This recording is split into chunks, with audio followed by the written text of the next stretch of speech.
We find ourselves in Paris, 1871. Within the final walls of the Père Lachaise cemetery, the defenders of the Commune hold their ground in their darkest hour. There, amidst the smoke of the barricades, the fate of their legacy is being decided. While one man is chosen to deliver vital documents to Karl Marx in London, a young man whose courage is already legendary among his peers is entrusted with a mission that defies all logic: to travel through the centuries. His destination, New York City, in the year 2025. His objective, to deliver a missive that must endure 150 years before it is finally opened. Back in our time, the newly inaugurated mayor holds the paper in his hands. He is intrigued, but above all, deeply moved. Before the expectant silence of the audience, the mayor signals his secretary, ordering him to read the contents of the letter aloud. The air stands still. Past and present are about to collide. Comrades of New York, it has taken 154 years for your people to rise. The time has come to transform the administration of this city. New York has long been a sanctuary for generations of immigrants, people escaping the extortion and harassment of despotic regimes. They fled cruelty, boundless greed, and that hollow rhetoric of productivity that seeks only to exploit them. It is the reflection of an old trap, making us believe we are above a slave as long as we accept living under the yoke of money in whatever form it may take. Listen closely. Protests are easy to control. The establishment knows they are merely a reaction to their broken promises. They generate a collective frustration that the system has already learned to tolerate and even to manage. Revolutions, however, are far more demanding. It is not enough to shout. We must build an economic and social system that is truly just. If you succeed, you will have new promises to keep. If you fail, the result will be nothing but more anger and disappointment. Here in Paris, defending the people at the barricades is costing us our lives. 15,000 citizens are being executed in a savage reprisal. It is the work of the very same army that failed to defend us from foreign enemies, yet did not hesitate for a second to obey the elite and crush its own people. We took measures of basic justice. We froze rents, banned evictions, and controlled food prices. That alone was enough to terrify the exploiters on both sides and force them to unite to destroy the commune. We send this message to warn you. We applaud your protest, but stay alert. The powers that be will waste no time in labeling you revolutionaries or terrorists.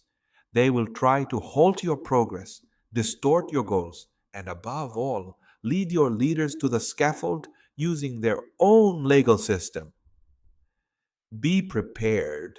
He contents of the letter do not fall upon silence. A heavy murmur begins to ripple through the auditorium, like a chaotic wave of disbelief and bewilderment. Words written more than a century ago spark nods of agreement, gestures of discomfort, and glances that cross with suspicion.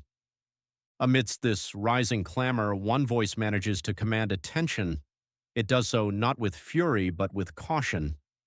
It is the voice of one who doubts, of one who resists accepting that realities so distant in time could truly be comparable. Calm down, friends. Let's be realists. We are in 21st century America. We have technological resources and knowledge that were unimaginable in the 19th century. We have over 200 years of democratic experience, but that same democracy has raised us with a contradiction. On one hand, we are taught to defend freedom at all costs. On the other, we are trained to distrust anyone who uses words like comrade, revolution, or capital. We grew up with the warning that such language is a direct path to the horror of concentration camps. Yet that fear doesn't stop us from seeing our own neighbors today, working 3 different jobs just to make rent at the end of the month. Personally, while I reject the violence of the reprisals, I understand why the National Assembly of that time fought so hard to destroy the Paris Commune. The established order always defends itself.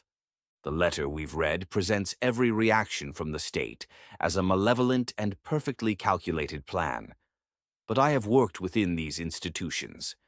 I assure you that sometimes what looks like a conspiracy is simply incompetence, disorder, or an isolated abuse of power.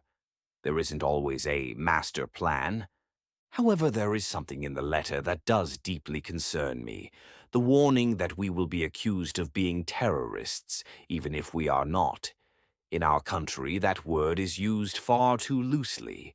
It has become the perfect tool to nullify and destroy movements that are entirely just. That letter moves me, I admit it, but it also scares me. It makes me want to fight, yet it forces me to ask, what price are we going to pay? The text speaks to me of injustice, but it leaves no room for doubt. And I, right now, am full of doubt. The sincere words of this impromptu speaker do not calm the atmosphere. On the contrary, a new wave of outcries shakes the hall. Some spring from agreement, others from blunt dissent. The audience no longer listens in silence. They react, they challenge, they divide. This growing disorder forces another figure to step forward, someone who does not speak from a place of institutional caution, but from the urgency of one who feels that time is running out. Doubts? Of course we have doubts. But make no mistake, those doubts are exactly what the masters who trample us today want. They need us to stay paralyzed, questioning what our own reason dictates. They want us to pause while they act with the absolute certainty of those who still wield the whip. Mr. Mayor, comrades, let no one deceive you by saying that those historical events cannot reach us today. That is a lie. Even if the context is different, the resemblance is terrifying. It is always the same. Those who see their power threaten the very moment the people decide to hold their heads high. What is the real problem? Is it that they fear losing their privileges? No. The problem is much deeper. They fear that we will reclaim our dignity. They fear that we will finally open our eyes and stop accepting, as if it were a law of nature, that we have an obligation to fear them. This ground we stand on, this so-called New World, never truly reinvented itself. On the contrary, it copied point by point the blueprint of slavery. Liberty, that great promise, was perverted until it became nothing more than the right of the strongest to dominate the rest. They have made us believe that when the slaves disappeared, slavery disappeared with them. Another lie, they turned the crime into a mere memory, into a historical problem supposedly resolved. But the master never left. He only changed his clothes. He is no longer the owner of a cotton plantation. Today, he is the man who calls himself free because he is a property owner, and he is armed. A bleak profile that openly flirts with fascism, a hollow self-sufficiency, a blind faith in cutthroat competition, and an absolute reverence for the gods of the market. Today, the cowardice of those who believe they are superior, the illusion of a progressivism that always ends up bowing down, and the rot of this electoral farce are creating an echo that knows no borders. We are witnessing the shameless return of slave-owner capital. It is the same face as always, but now it comes disguised under words like security, efficiency, identity, or merit. That is why our doubts will not protect us. The machine that turns human beings into cannon fodder, that transforms votes into commodities, communities into numbers, and dissent into mere noise, that machine recognizes no flags or maps. That machine always advances where the people remain silent. We are not here to doubt. We are here to remove masters and to break this silence with our own voices. Listen closely, because we will not be silenced. At that instant, while the voices still echo and the air feels heavy with tension, something shifts. A distant sound begins to break through, barely perceptible at first. It is a deep, ancient tolling, one that does not originate from within the hall. Slowly, the source becomes clear. Philadelphia, the Liberty Bell. Its echo pierces through distance and time, slowly transforming into an articulate whisper, a murmur that ceases to be mere sound and becomes a word, demanding the attention of the mayor, his staff, and everyone present. We often confuse social justice with the simple satisfaction of our basic needs. We believe that justice consists only of ensuring that every individual, under equal conditions, does not go hungry or cold. It is true, the state has an obligation to reduce and even eliminate the hardships of homelessness, thirst, fatigue, and insecurity.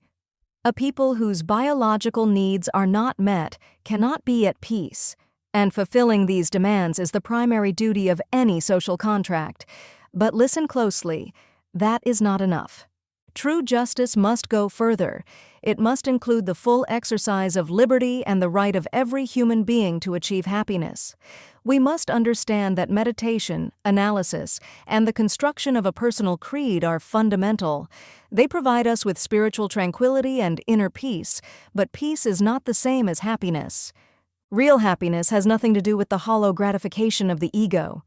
It is not born from successes that fuel envy, nor from fierce competition, nor from that empty popularity manufactured by advertising. Happiness is only conquered through the exercise of love in all its dimensions. It is found in the animal and physical bond of reproduction, in filial love, and in respect for one's partner. But it is also found in a sincere attachment to our symbols, in honor and in the motherland, always respecting the interpretation that each man and woman chooses to give them. In the intimacy of their being, the individual will know happiness when they feel the satisfaction of their own creative labor, seeing that their hands and mind achieve results that live up to their dreams. In short, the social justice that governments must implement does not only consist of proclaiming liberty for all inhabitants of the earth. Its true mission is to free the human being from the slavery of organic and economic needs, to finally open the doors to the development of love and creativity. That, and no other, is the measure of a civilized society. While the Liberty Bell continues to hold the attention of those present, something occurs that no one fully perceives. The spirit of the commune, embodied in the young man who delivered the letter, leaves the hall. Driven by an invisible force, he once again crosses the barriers of time and space. In a matter of seconds, he moves northward. He arrives at Sleepy Hollow, the old North Tarrytown on the banks of the Hudson River. There, casting aside legends of headless horsemen, he answers an even more ancient calling, an echo resonating from the time of the Lenape people. In that sacred place, the young man meets Tamanend, the great leader of the Turtle Clan. After hearing the message brought from the future, the elder understands that his time has come. His voice must cross the centuries and manifest at last in the digital world of the present. Much time has passed. A long time since we agreed to live in peace with the strangers who surrounded our lands. For years, we trusted. We believed in the word of the colony's leader, a man who rejected violence. His name was William Penn, and for him they named those lands Pennsylvania. To the south, a wall marked the boundary of another settlement, New Amsterdam, a wall that later other immigrants would dismantle and call Wall Street. But trust died with William Penn. His son conspired with other tribes to break the treaties. It was then that the displacement of our people, the Lenape, began. It was the start of a long period of injustice and dispossession. We were betrayed, we were rejected, and confined by authorities who violated, time and again, the very religious and political principles of their nascent nation. For official history, 3 centuries may not seem like much. For us, it has been more than 12 generations of silence, 12 generations without the power to demand justice, silenced by the inhumane treatment of other peoples, victims of a wretched interpretation of liberty, a liberty that served only to enslave and exploit others. Today, news reaches us of a new dawn in these native lands. It seems that at last the time has come for our voices to be heard. We trust that those descendants who still remain scattered will be treated as human beings, with the equality and fraternity that was always denied to us. Finally, as the last of Tamanen's words fade away, a new message rises. It is the Liberty Bell, once again. Its voice returns to those who knew how to listen before, a final summons that admits no evasion. It does not announce a closed ending, but rather an open responsibility. The past has spoken, the present has responded. Now the future awaits. Zohran Mamdani, more than 3 centuries of history hang upon your destiny. It seems the conditions are finally met for a new pursuit of peace, a peace that does not depend on arbitrary laws or passive submission. We hope that your actions align with reason and that your sentiments remain true to the values that, in theory, gave birth to this nation: liberty, equality, and fraternity. But this time, let them be clearly understood. Let them truly govern human relations. Only then, upon the foundation of justice and civic ethics, can we ensure, after so much pain, a true new dawn,